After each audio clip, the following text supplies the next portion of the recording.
Raiders play at the Steelers at 1 Eastern on Sunday. Now listen up. Early games are tough for Oakland, who's lost 6 of their last 18 games played on Sundays at 1 Eastern. They play a Steelers team who will be without Le'Veon Bell. In 2 games without Bell this season, D'Angelo Williams ran for 204 yards. Who wins? I'm rolling with the Steelers. Okay, I'm rolling with the Steelers. I mean, listen. I will openly confess that the Oakland Raiders have surprised me. I mean, I know Derek Carr can play. I believe Amari Cooper's a stud. Khalil Mack speaks for itself. Justin Tuck's leadership. I didn't expect Charles Woodson to have the kind of year that he's having. He's been absolutely sensational. Proud of you, bro. Keep it up. But let me say this.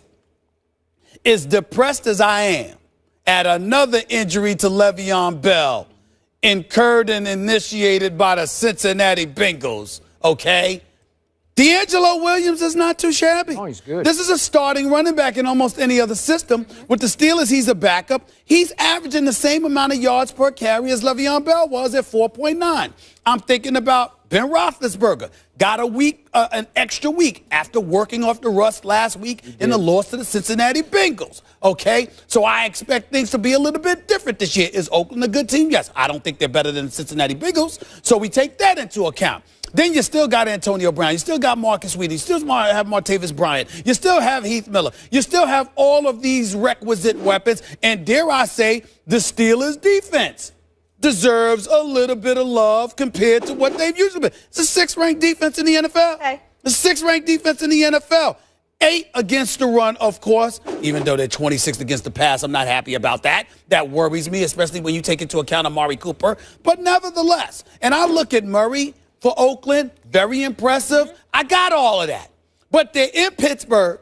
They had to go from the West Coast to the East Coast. It's a 1 o'clock game, which is 10 in the morning for them. There's a whole bunch of little issues, little nuggets of issues working against them. And on top of it all, I don't think Ben Roethlisberger is going to look that bad 2 weeks in a row. Am I concerned about him? Sure I am. Because obviously when you get hit the way that he got hit against St. Louis, that's problematic because even though you might be healthy with that brace on, you're still dancing in the pocket. I even expect the Steelers to make an improvement special teams-wise, Dre Archer got cut. Wasn't producer for you. You got it, Jacoby Jones. Oh, that was hysterical. The same dude that Tomlin got in trouble for standing near the sideline a few years back. So they didn't trip him. He did not trip him. He did no such thing. Watch your mouth. Please. Watch your mouth. Mike Tomlin would never do such a thing. Yes, the point that I'm trying to make do anything to win. Well, not anything. He ain't Bill Belichick, but let's not go there. They did fine him. They did fine him. They fined him. So what? We get over it. Nobody's perfect in life. The point is, that's right. Nobody's perfect in life. Okay. The point is, the Steelers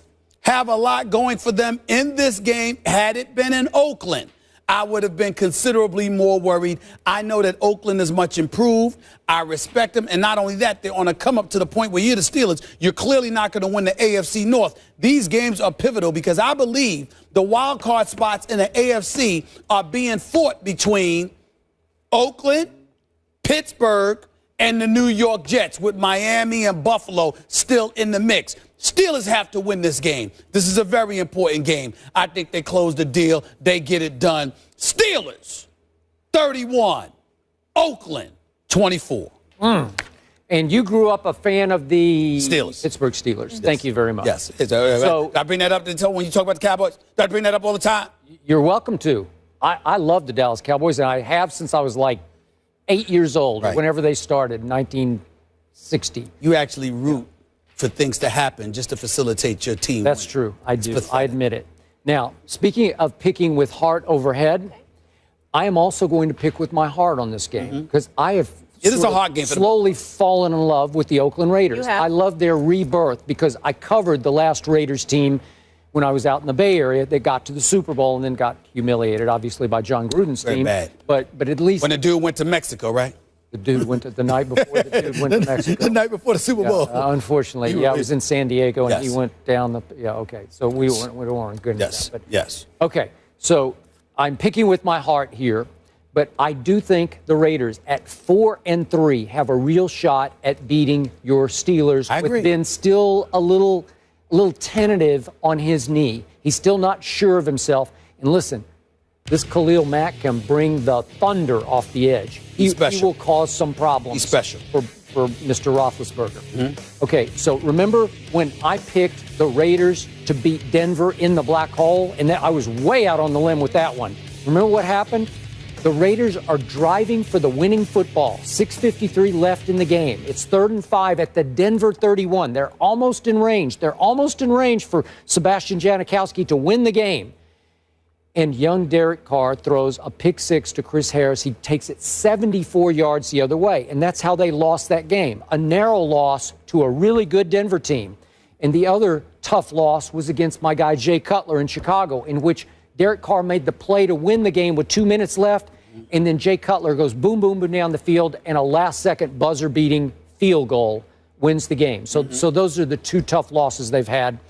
And this time, I'm going to say that this is one team that has a meant-to-be feel to it, and your team this year does not have a meant to be. It's like meant not to be. That's fair. That's fair. If you're using that, I can't argue with that, because that definitely has a feel where the Oakland Raiders have paid their, their dues, and as a result, their time has arrived. I just think with the multitude of weapons that the Steelers have, particularly if Ben Roethlisberger, obviously he can't be what he was last week. He can't be that ailing quarterback that comes to the rescue, because Landry Jones was a one-hit wonder after Michael Vick went down a couple of weeks ago against Arizona. It can happen.